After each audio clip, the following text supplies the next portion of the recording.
Olá, meus irmãos, boa tarde, saúde, irmãos, com a graça e a paz do nosso Senhor Jesus. Amém? Vamos dar prosseguimento com a nossa série de perguntas do Catecismo Maior de Westminster. Semana passada nós falamos sobre as perguntas 33, 34 e 35 com o presbítero Barreto, e hoje nós vamos falar um pouquinho sobre a pergunta número 36. Quem é o mediador do pacto da graça? Mas antes, vamos começar com uma oração. Oremos. Eterno e bondoso Deus, nós te agradecemos no nome do nosso Senhor Jesus, Pai, por este momento, Pai, pelo privilégio de estarmos aprendendo um pouco mais da Tua Palavra.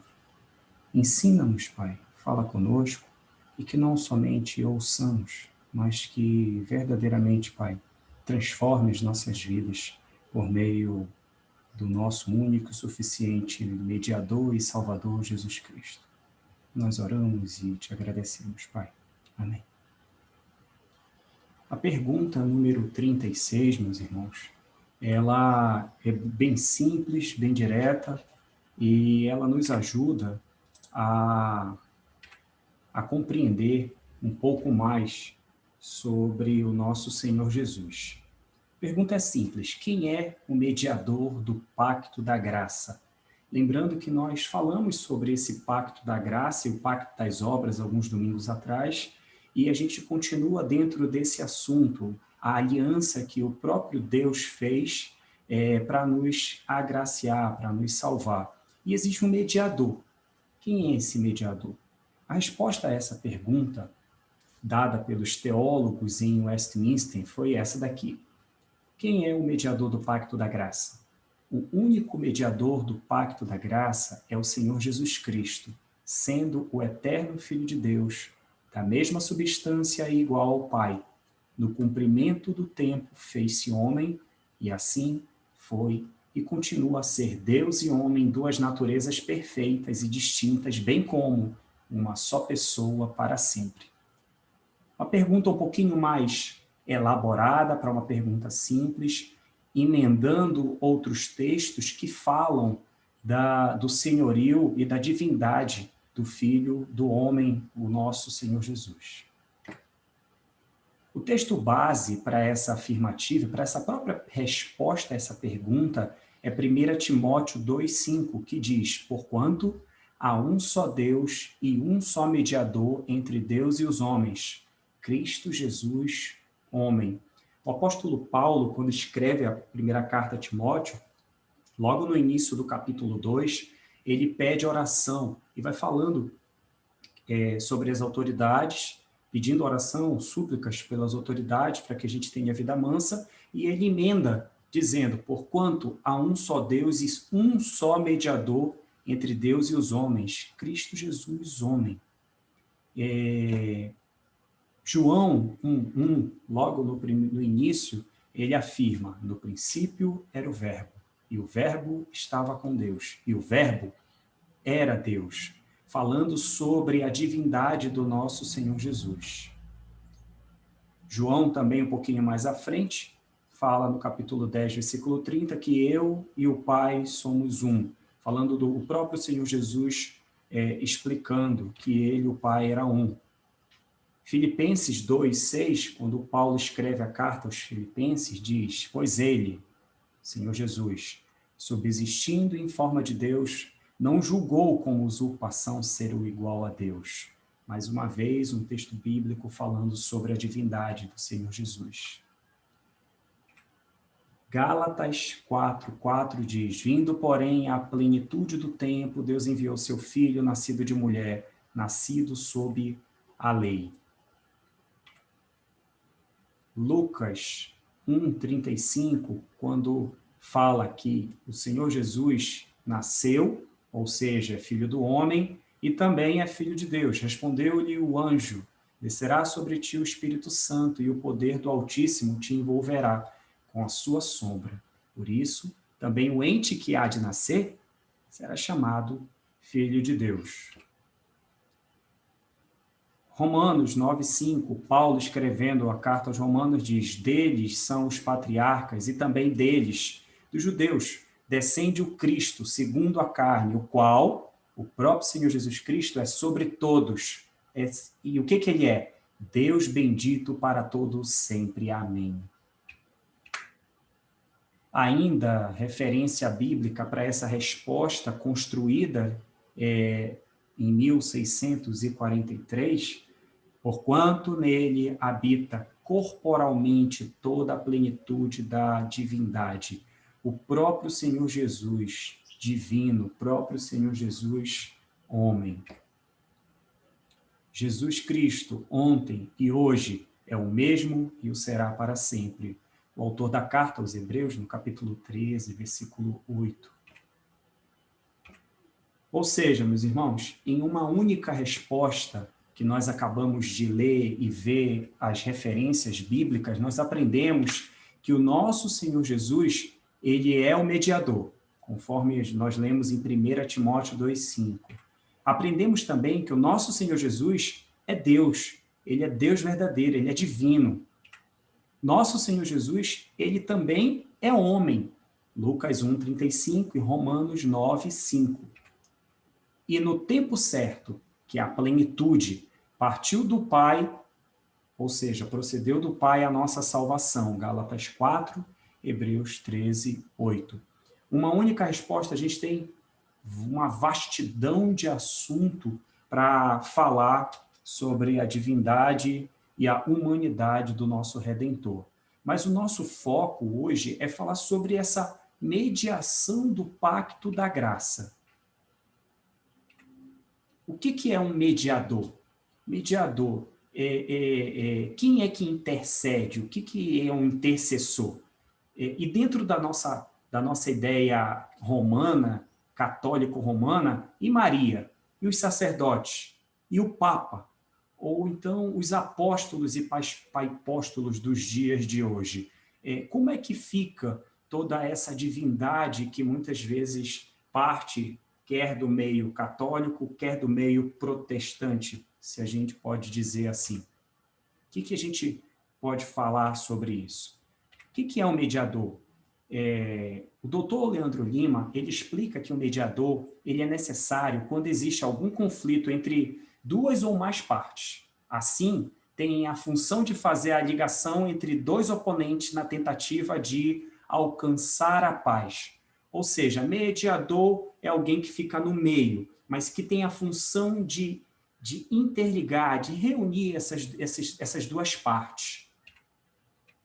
Sobre mediador, o Dr. Charles Hodge, em Teologia Sistemática, ele explica que, como o propósito da encarnação do Filho de Deus era nos reconciliar com Deus, e como essa reconciliação das partes inimizadas é uma obra de mediação, Cristo é chamado de nosso mediador. Ou seja, a vinda do nosso Senhor Jesus foi justamente para fazer esse elo de ligação entre nós que estávamos mortos em nossos delitos e pecados com o próprio Deus Pai Todo-Poderoso. Nós estávamos desligados de Deus e quem faz essa mediação de ligação novamente entre o homem e Deus é o próprio Deus vivo, o próprio Deus homem, é o próprio Senhor Jesus. Por isso que ele é chamado de nosso mediador. Mas para que a gente compreenda melhor o papel do nosso Senhor Jesus dentro dessa mediação, a gente precisa retomar a pergunta número 9, lá atrás, quando a gente falou sobre quantas pessoas há na Trindade. Qual o papel da Trindade quando a gente fala Pai, Filho e Espírito Santo? Lembra dessa sopa de letrinha que a gente colocou alguns meses atrás, quase um ano, ainda nesse nosso período aí, já nesse período de pandemia, a gente precisou falar sobre a Trindade. De maneira bem didática, relembrando lá atrás, quantas pessoas, a figura que melhor representa, de maneira imperfeita, claro, essa divindade, é esse triângulo aqui. Se a gente observar, Deus está no meio, e nós temos o Pai, o Filho e o Espírito Santo. Deus, Filho, Deus é Filho, Deus é Pai e Deus é Espírito. Mas é importante saber que o Filho não é o Espírito Santo, o Pai não é o Espírito Santo e o Pai não é o Filho. É uma única pessoa subsistindo em três pessoas. É uma maneira mais didática de tentar explicar a Trindade. E dentro dessa Trindade, cada um tem uma função. A gente chama de economia, uma administração disso tudo. O Pai tem uma função, o Filho tem uma função e o Espírito Santo, Consolador, também tem outra função. O Filho é o nosso Senhor Jesus, que tem a função de mediar, de fazer a ligação. Então, dentro dessa figura e dentro dessa explicação da Trindade, a gente vai compreender que a função do Filho, do nosso Senhor Jesus, é mediar, é reunir, fazer essa ponte. Nessa mediação do Pacto da Graça, Cristo é aquele que é visto exercendo as prerrogativas reais de Deus, as prerrogativas de rei. E ele, o próprio Deus, o faz Cristo como nosso mediador, como aquele que foi morto na cruz pelos nossos pecados. No contexto da época de 1643 a 1649, daquele período em que os teólogos se reuniram durante anos buscando essas respostas, tinha uma coisa que estava muito forte. Três comunidades, digamos assim, três esferas, para melhor dizer, elas estavam muito fortes dentro do contexto da época, que era a igreja, o clero e os santos que existiam. A igreja, ela se dizia detentora da palavra revelada.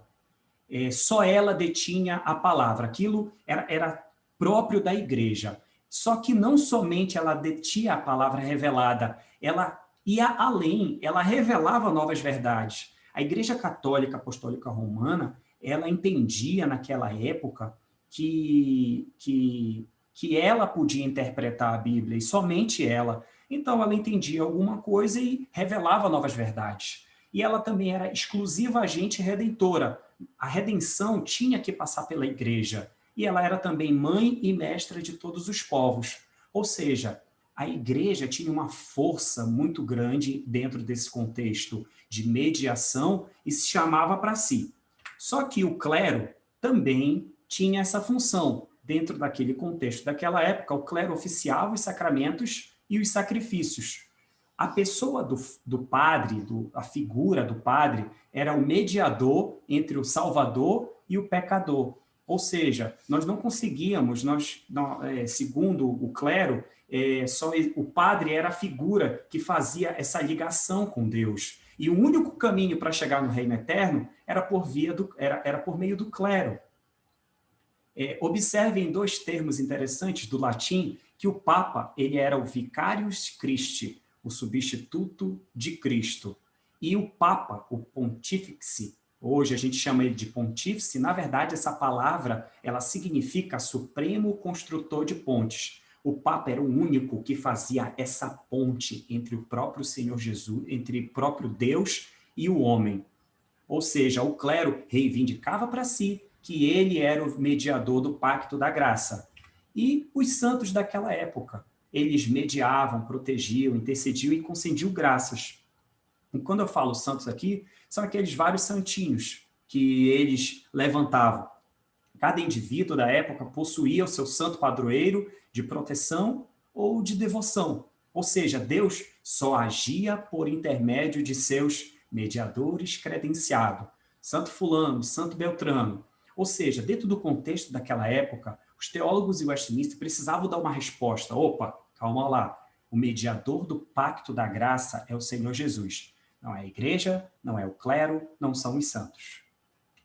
Ou seja, a eclesiocentria e a eclesiolatria, a sacerdocentria e a sacerdolatria e a idolatria e a iconolatria, ou seja, a igreja no centro, a igreja idolatrada, o sacerdote no centro, o sacerdote idolatrado, a idolatria das pessoas, a idolatria de ícones, tudo isso foi derrubado pela reforma.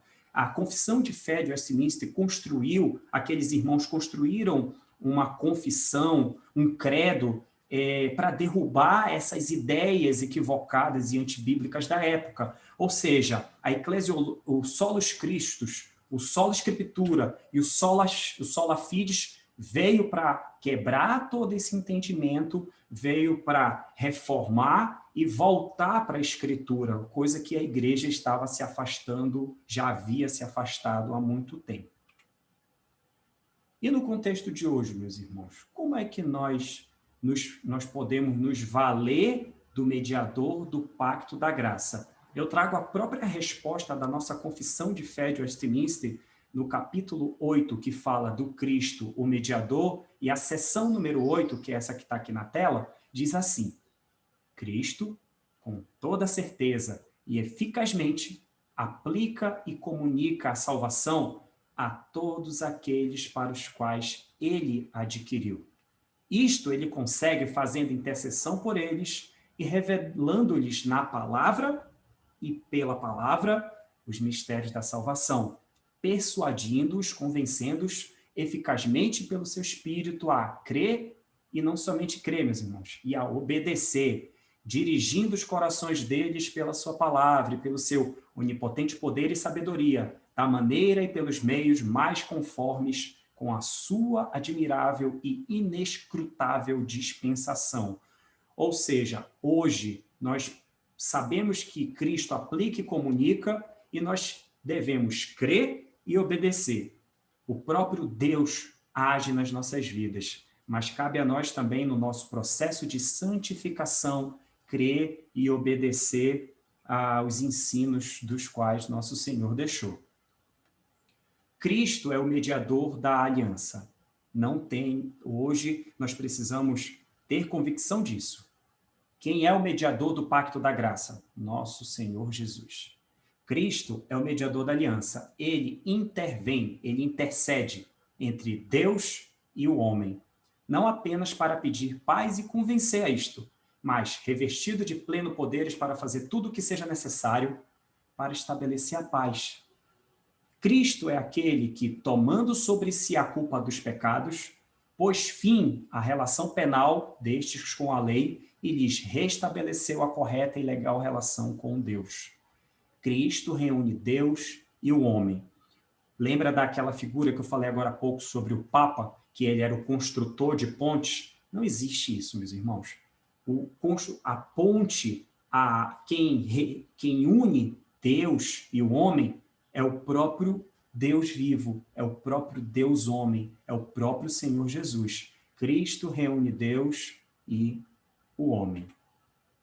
Ou seja, resumindo tudo que a gente está falando aqui, mediador é aquele que atua, é aquele que interfere, é aquele que intercede entre duas partes.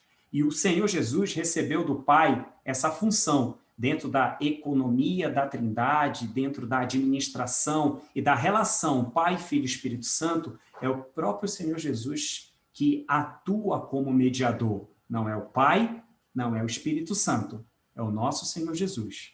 E Cristo, humano, nascido de mulher e divino, eu e o Pai somos um, ele veio para restabelecer o relacionamento entre o Deus e os homens. Ou seja, quem é o mediador do pacto da graça? O nosso próprio Senhor Jesus. Ele que veio em carne, se fez homem, e não usurpou ser igual a Deus, mas era plenamente divino. Ele veio para restabelecer o relacionamento entre Deus e os homens.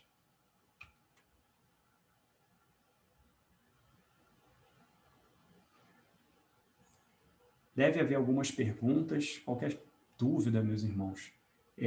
Podem colocar no nosso grupo lá do WhatsApp, se tiver alguma dúvida a respeito do que foi explicado agora, que o presbítero Barreto, o presbítero Júlio Bessa estão ali prontos, tinindo para responder as dúvidas dos irmãos. Como o presbítero Barreto tem feito, eu também montei aqui testando o seu conhecimento. Dentro do Google Forms, nesse endereçozinho aí, estão as perguntas da aula de hoje.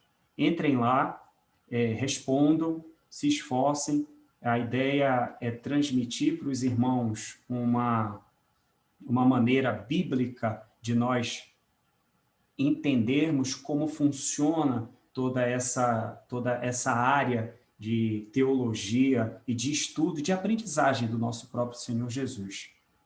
Para finalizar, vamos fazer uma oração.